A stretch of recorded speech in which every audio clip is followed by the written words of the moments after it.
Hey, Nadia. Everybody. Hello, everybody. Today we have an unplanned extra episode for 2025, hmm trying to end the year off well since we had a kind of tragic situation happen last week that we talked about. So, We had to end on a happier note. yes. So, I don't know if you've been getting this a lot. Tell me if you've been getting this a lot on your Instagram or TikTok. Apparently, it's the year of the snake Okay. Right now. right now. Okay, you've not been getting this. I've been getting so much of this over and over. So it's the year of the snake. Aren't you the year of the snake? I was born in the year of the snake. And also, next year is the year of the horse. Also, it's the year of the snake and it's the ninth, I don't know, like cycle. And then next year is the year of the horse and it's the first cycle. So supposedly, what this all means to all the Gen Zs, I mean, the Gen Xs and millennials that are getting these Instagram posts, is that we're supposedly shedding this year the things that aren't like authentic to us or like true to us, and like things that we don't need, things that aren't right anymore. We're shedding. Mhm. And then next year, the year of the horse is starting anew. Year one, starting anew. It's like a big deal, apparently. No, I have not heard literally anything about that. But I mean, I guess it makes sense. I feel Yeah. like, I don't know. I guess I don't really follow that very much. Like I don't even know what it's called. I, Chinese I don't know. something. Not astrology, but. But I do have, like, an astrology app, Which one? CoStar. Not that I use it, like, daily or even take it, like, very seriously, but I do have it because I like to look at it, and it gave me, like, 2026 resolutions, and I think part of it Your was, app like, gave you at resolutions? yeah, based off Mm. of, like, what the trends of the planets are next year. Like, I don't know I don't really know how reliable. I guess I don't fully trust astrology sometimes, but sometimes I do, like, feel like I it mean, it can connect. obviously. But it did say stuff about finding like, keeping the things that are most authentic, but I think they worded it in a way that was, like, looking for the don't support the people that would, like, die in the wild without you or something like that. So, like, taking that but putting it into, like, the people you surround yourself perspective of, like, surrounding yourself with people that support you and also like, help build you up instead of, I don't know, just rely on you. I don't know. That to me is also, like, building authenticity, so Yeah. Well, I mean, not to say that these astrological sign type things are things that we're supposed to be relying on for predicting the actual truth, but they do give you a moment to reflect. And since we are reflecting on 2025 this year, are there things that you've noticed in your patterns of life or in just this year that you want to kind of shed for next year? I think every year it's kind of a thing of, like, I guess being more authentic to myself, like, staying true to myself and not, getting caught up in what everyone's doing around me.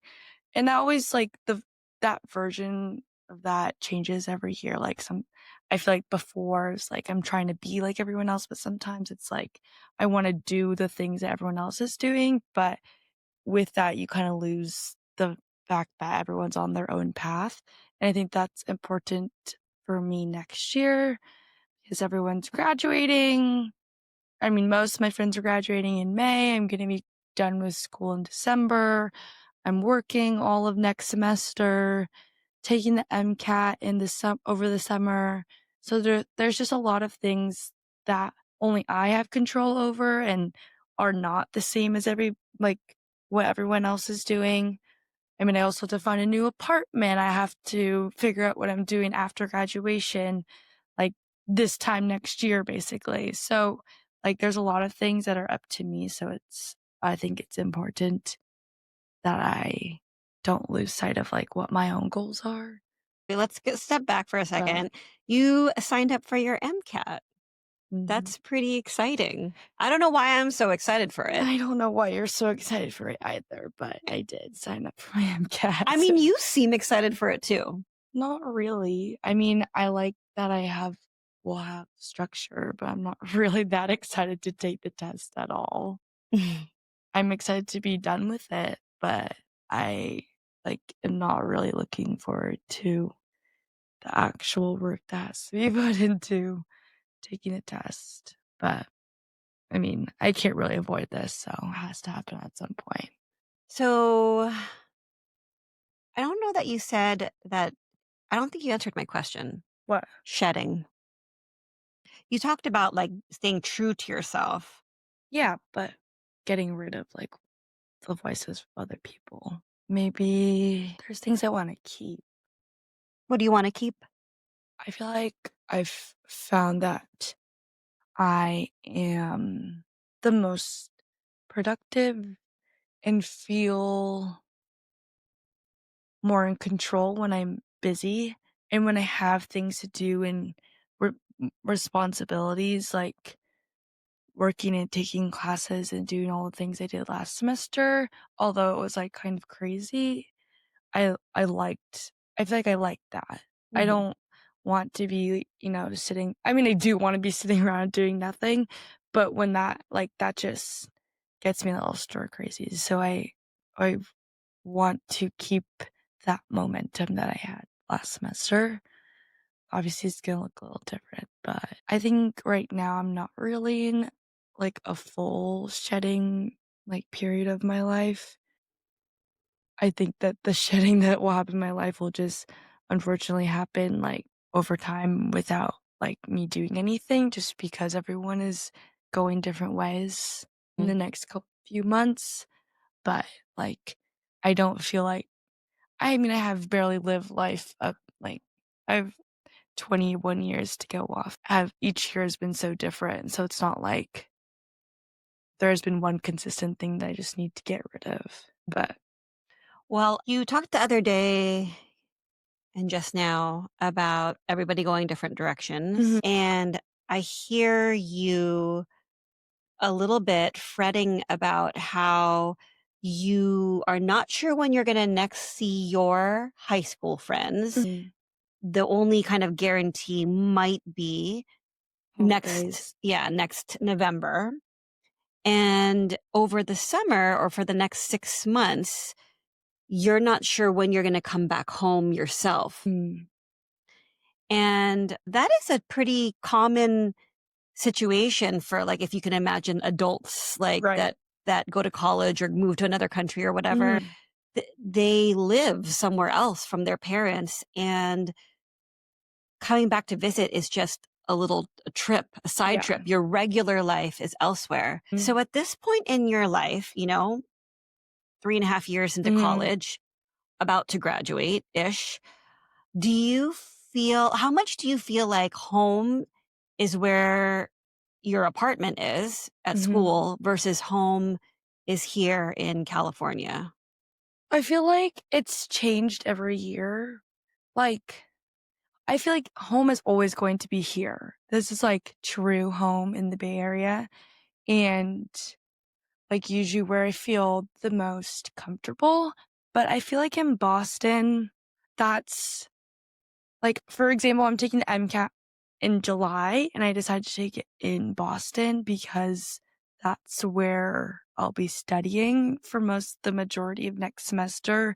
That's where, like, the majority of my life is, and I wouldn't want to, like, switch it up right before the exam. And, you know, I know my way around, like, I have my apartment, have the food that I eat, all of that. So that routine that I've set there does make it like home. I am there for what, 5 months at a time usually. So it's like, what, 80% of the year is spent there? So it is home, I guess a home, but Mhm. this is like my true home. And I think like this past I mean, I obviously was just home for Thanksgiving, but these past 2 times I've been home felt a little bit different, but maybe because in my head I kinda knew, like, this I don't know, like, my trips home might look a little bit different after this, but maybe it won't. But I feel like this time around, I, like, really needed to be home, for the holidays, whereas sometimes, I just wanna be in Boston, but it, like, helps for peace of mind, for peace of mind to be home sometimes. Well, that's funny. That's different from me. Like I liked coming home from college because I got to see my friends, but yeah, I was ready to not have my home base be where I grew up. Like really ready. That was not I mean, yeah. I guess that's different because you went to school in California. Yeah. Like, not I mean, far from home, but not, like, that far. Mhm. And I think right now I'm kinda dealing with, like, feeling a little bit tired of my surroundings in Boston. I love Boston, but I'm always in the same areas doing the same things for better or for worse, and so I, like, want an environment change, and that's when I feel like I don't get homesick necessarily. I guess I, like, miss my family, but I don't necessarily get homesick until I'm like, I just feel really tired of, like, doing seeing the same things. I need, like, change of scenery. Okay, how about a reflection on the year regarding our podcast?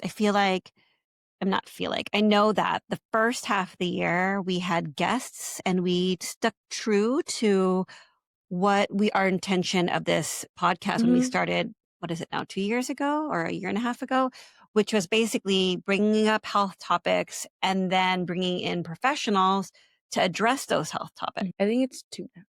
2.5 years. Wow. So now it seemed like I was just going with the flow, but you and I did not seem to want to bring in other people to talk.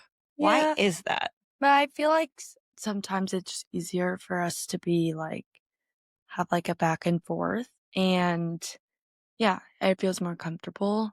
I don't think we necessarily talked about any topics that we needed someone else to come in on. I mean, maybe if we look back on it, but like I didn't have the urge to. Plus, I was also busy, so it's like, Easier to just talk to yeah, each it's other. easier to just talk one on one with you guys. One on one with each other, assuming that other people are listening to this out there. Yeah. Yeah. Is anybody out there? I mean, but guests are always great. And like, I never feel like we're not doing the podcast correctly. It's just like always feels rewarding for me. But yeah. And I also recently did I don't know if I brought this up. I mean, I was interviewed about this podcast. So, article coming soon. Well, I'm wondering what you want to do for next semester. You have a lot of friends that are graduating. I'm wondering if we could bring them in as guests and talk about other college students that are transitioning from school to next step in their life. I'm sure I would have some friends that are interested in some not, but maybe if people want to, then I would Well, ask them. what are some other ideas you have for us? Should we just, I don't know if we should just continue talking like this. Maybe. But also, I like having guests. I like having other Mhm. perspectives. Yeah, If it's not your friends that are graduating, what might you want to do? kinda like to go with the flow and see what happens. I like to have a theme so that we have a direction. The other option would be, since you're planning on going to medical school, to bring in different physicians of different specialties and just hear about their different specialties. Yeah, that could also be nice, but selfishly, that's, like, just for me. So, I probably would like the first option, but we'll see what happens. All right. Well, listeners out there, if you have a request for next year and a theme for Mhm. next year, bye everybody. Bye, everybody. Thanks for listening. Thanks for joining us. Yeah, we hope to have you back next year. All right. Happy holidays. Bye bye.